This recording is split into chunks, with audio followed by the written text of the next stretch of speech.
keeping the golden goose laying them eggs, looking after it. Don't take any risks. The thing is with Anthony Joshua, he's Olympic gold medalist, and in the UK he's a massive star. He sells out stadiums, 70,000, 90,000. Huge star. Huge star. The reason I say it's a win-win for Jake Paul is because, listen, if he wins, then he's beating a former heavyweight boxing world champion, certainly one of the best heavyweights of his generation, and of course, a man that is way bigger than Jake Paul. Of course, it's a win. And if he loses, it's still a win for Jake Paul because he had the balls. He was man enough. He was willing to test himself. He would prove everyone wrong, all his critics. I mean, it's come out of the blue, but it's intriguing. And I think from Jake's perspective, I think, he's had a lot of criticism about he is a pro boxer now. The way you want to look at it, he trains as a pro, but, and he's fighting as a pro. They said it's about time he... Tyson Fury and Joe Rogan talked about Anthony Joshua versus Jake Paul and questioned Joshua's choice. They claimed that Joshua and his management are more concerned with making money than with genuine competition. Fury notes that Joshua ought to face him or Deontay Wilder since those are real heavyweight contests. Selecting Jake Paul appears to be more of a business decision than a competitive one. And since this is ultimately a business, I don't blame him. This is a business at the end of the day. And if I was his management team, I'd say stay away from Fury, stay away from Wilder, and we'll just fight the rest of the people and keep making plenty of money. Why do we need... The foundation of Michael Bisping's response to the notion of Jake Paul taking on Anthony Joshua is straightforward. There isn't much of a drawback for Jake. According to Bisping, Jake Paul has put himself in a situation where losing would still elevate his status and winning would bring him incredible praise. Jake would immediately acquire the legitimacy that many supporters claim he lacks if he were to defeat Joshua, even by chance. He would have defeated a former unified heavyweight champion, something that even seasoned boxers found difficult to accomplish. However, Bisping thinks the outcome still favors him even if Jake didn't succeed because he would have at least replaced him with a top-tier heavyweight. Bisping claims that this enables Jake to portray himself as bold and aspirational, a man who isn't scared to take on someone who is well beyond his level. Joshua is under virtually total pressure, according to Bisping, since anything less than dominance will cause people to doubt his sincerity as a headliner. There on an island by myself, everyone says the same thing, and he would potentially prove all of those critics wrong. Well, yeah, he would, maybe, unless there's some funny business, right?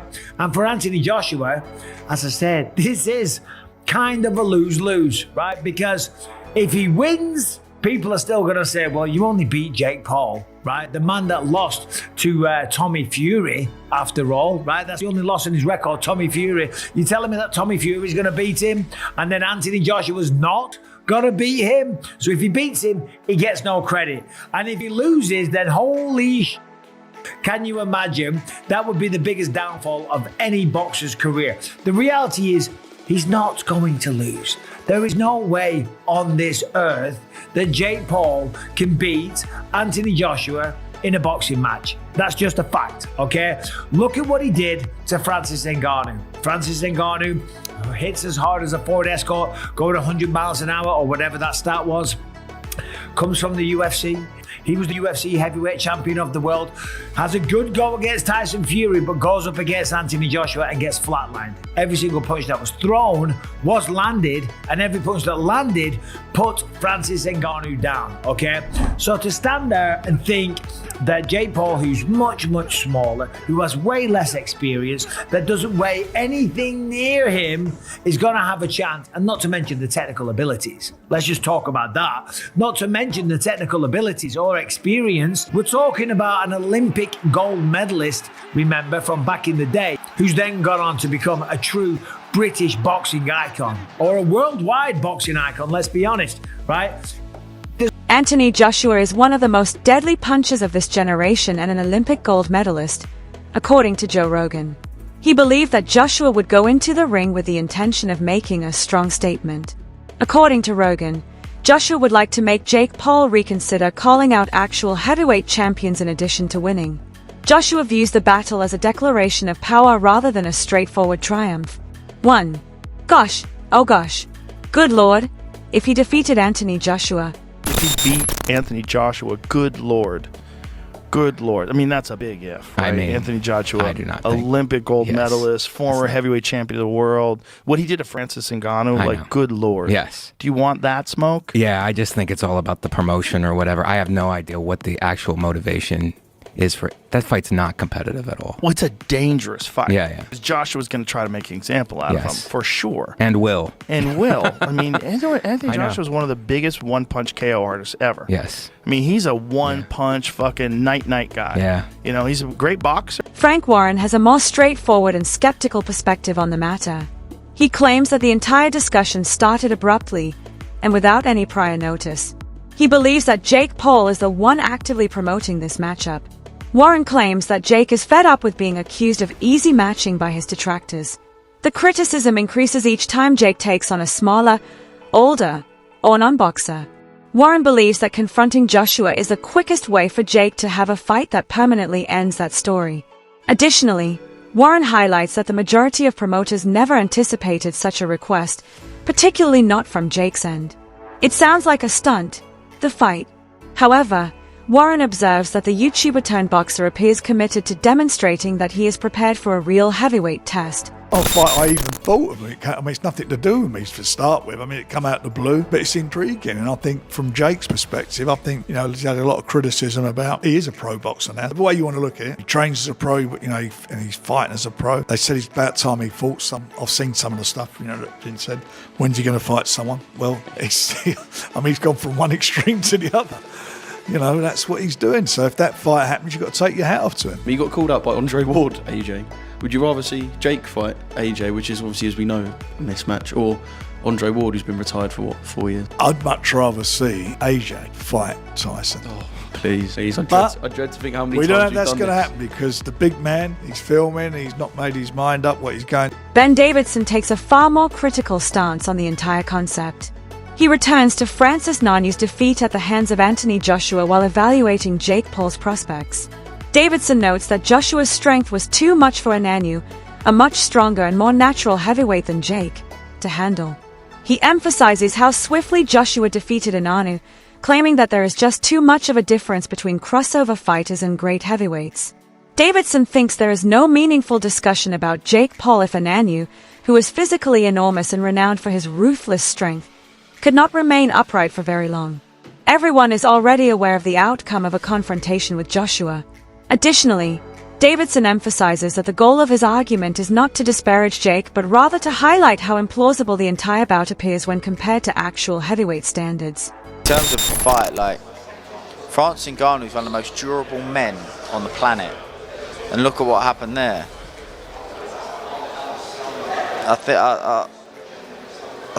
I don't think it's good for boxing, if I'm honest.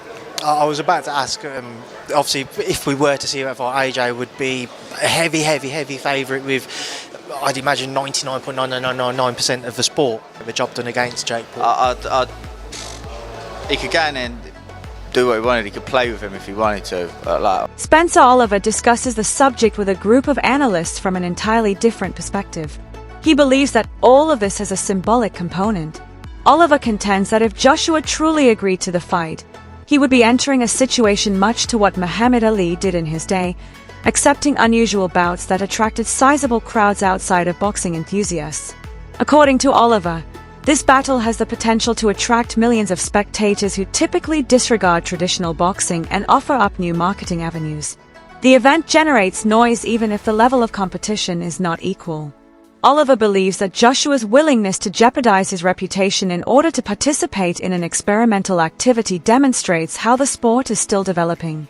He thinks Joshua might attract attention from younger people throughout the world who are more interested in social media stars than boxers.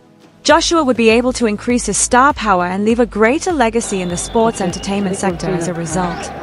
He's bought out of 150 million quid. No one will remember the fact he fought Jake Paul. They'll remember the fact he knocked Klitschko out at Wembley in 2017. Totally agree with that. So I'm kind of, whilst I don't like it, and I don't like the way that Jake Paul gravitates to these brilliant athletes and like a moth sucks the life out of them because he gets a benefit of association, because I think they deserve all the association.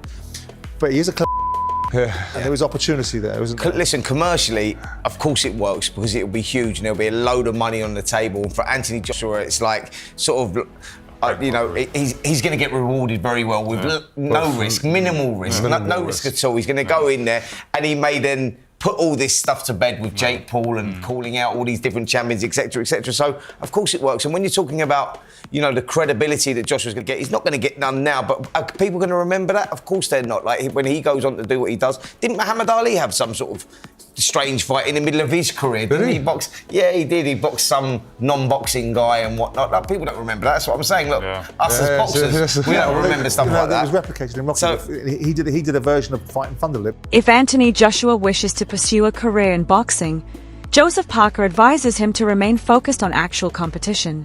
Joshua, in his opinion, should compete in important heavyweight fights rather than ones that are primarily for entertainment.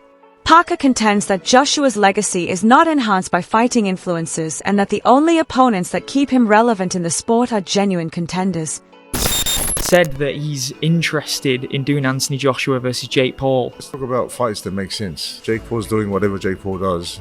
If Joshua's serious about wanting to stay in boxing, then fight good, real fights, if that's what you want to do. I mean, if you want to go down this other road and do this, then that's by all means do it. But it's a different journey and it's a different pathway. I think as fighters who've been in the game for a long time, I want real fights. If I was given the opportunity to fight Jake Paul, would I take it? No. Not even for the money, no. No, like, I want to be champion of the world. That's my goal. But Chael Sonnen doesn't think any of this is genuine. He cautions that the public has talked about a fight too soon, even though no official confirmation has been made. According to Sonnen stresses, Joshua has been the face of British boxing for almost 20 years and has established a solid reputation for professionalism, discipline, and decency. He finds it odd that Joshua would abruptly give up all of that in order to battle Jake Paul. According to Sonnen, Joshua would lose the respect of many ardent supporters if he truly agreed to such a battle. He feels that Joshua has received too much prestige from the sport to risk it on a show. Additionally, Sonnen notes that until the promoters or the combatants themselves make a formal announcement, Jake Paul's team has not made a strong statement confirming serious negotiations. For Sund, the entire exchange is just a gossip that got out of hand. Done, right? Isn't that what we were all told? And I had reached out to Jake directly. But he didn't get back to me. I did get a response, but it was like, you know the response where somebody's like buying some time, or they just want to acknowledge, like they give you a receipt. I'm in receipt of your text message. They can give you an emoji or something like this, or sometimes there's even the I'm trying to remember what I got, but you can get like the automatic, I'll call you later. You know those? So even though I had said, hey, I'm looking for a confirmation of this fight, and he did respond, as I reflect back on that, it's like, well, he didn't respond confirming the fight. So, who did confirm the fight? So, I went to Helwani, and Helwani thought that it was confirmed, but he was a little lighter in the language than what I thought I remember hearing. And there's a number of boxing guys just saying, hey, that's not going to happen. And they had a few details, one of which was being Florida. And the Florida Commission would probably be open to something like this, particularly under the clause of exhibition, and then we'd all have to kind of hear, well, what are those rules and what are those stipulations? But that's reasonable to work with. But we haven't been able to get a confirmation from the Florida Commission, and now we're actually getting boxing guys on the inner circle. We're hearing from some British guys, from some fellow comrades to Joshua that said he wouldn't do that fight. He just wouldn't do that fight. That people would lose respect for him. That he has carried British boxing. This was one guy talking, but the guy said that Joshua has carried British boxing for 2 decades. And that while carrying British boxing on his back, if he was to go over and do a spoof fight against a YouTuber, now I don't look at Jake Paul that way. I look at him as a badass. I understand how greatly he is outmatched. I understand the lack of experience in comparison to Joshua. Believe me, I get it. But I don't dismiss him as a YouTuber, right? Look at him as a guy that went to the distance with Tommy Fury, not for nothing. So, when I'm listening to this gentleman talk, it does make The viewpoint of Simon Jordan is even more direct. He describes Joshua versus Jake Paul as a foolish match that is wholly unrelated to the norms of legitimate boxing. Jordan acknowledges that there is a lot of money at stake, possibly one of the largest payouts Joshua has ever received, but he contends that a fight ought to be more than just a business deal. Jordan feels that this situation leans too far toward entertainment and strays too far from serious competitiveness. In his opinion, the fight is not only unfair but also demeaning to the athletes who have spent decades trying to compete at Joshua's level. Jordan maintains that when famous fighters employ YouTube personalities as opponents rather than facing real competitors, boxing loses meaning. Between Anthony Joshua and Jake Paul in December. What does it tell us, Simon? Does it tell us more, as I said in the introduction, about the falling star of AJ or the rising one of Jake Paul? It tells you that there's a huge opportunity for enormous amounts of money to be generated around a fight that really has no integrity behind it in terms of as a fight, but in terms as a media spectacle and entertainment opportunity.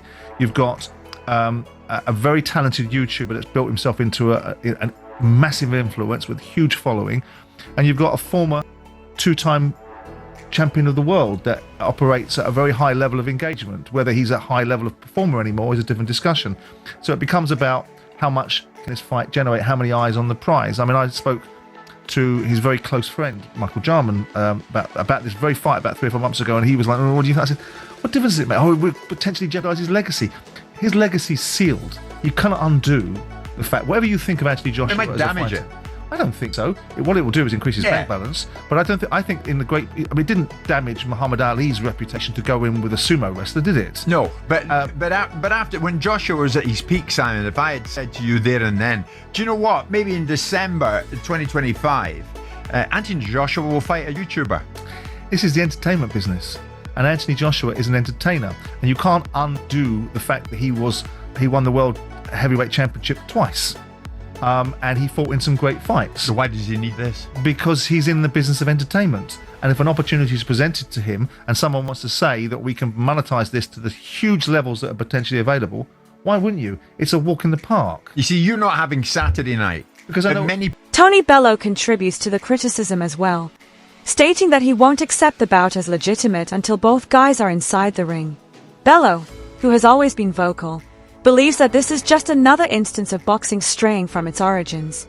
He makes it apparent that credibility is necessary for the sport.